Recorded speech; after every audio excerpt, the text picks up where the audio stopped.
kapatsamba. Kung mag-DIY kayo kapatsamba, siguraduhin nyo patayin yung langka, ibaba nyo para walang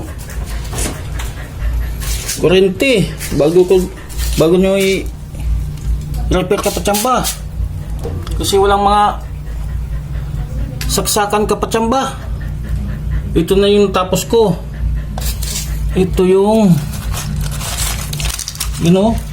sunog. Bagong nakatira kasi dito kapatsamba, wala silang panggamit, yung saksakan. Mga durog dapat palitan.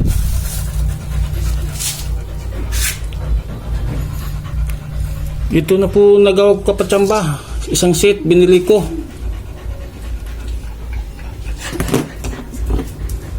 Plus ganito kapatsamba wire. Ito pinutol ko na. Ito yung nagawa ko kapatsamba. Idugtong ko dito kapatsamba. Idiin lang yan. Idiin lang ito kapatsamba para maglalak. Yan, hindi na mabunt kapatsamba. Idiin mo pa pero sigurado.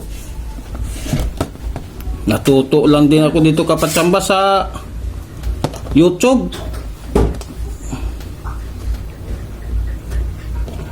Tapos kapatsamba, itusok mo ulit ito kapatsamba. Yan. Tapos tulak mo. Yan. Yun. Galing sa kuryente kapatsamba, ito, isang butas, dalawang butas, dalawa lang yung kapatsamba. Tapos jumper, yung pangalawang butas kapatsamba, doon na naman isang linya dito.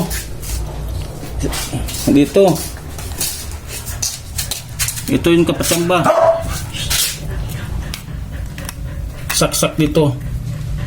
Yung dito kapatsamba, ito, dalawang butas.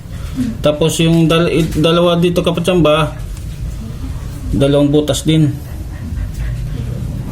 Okay na po tayo kapatsamba.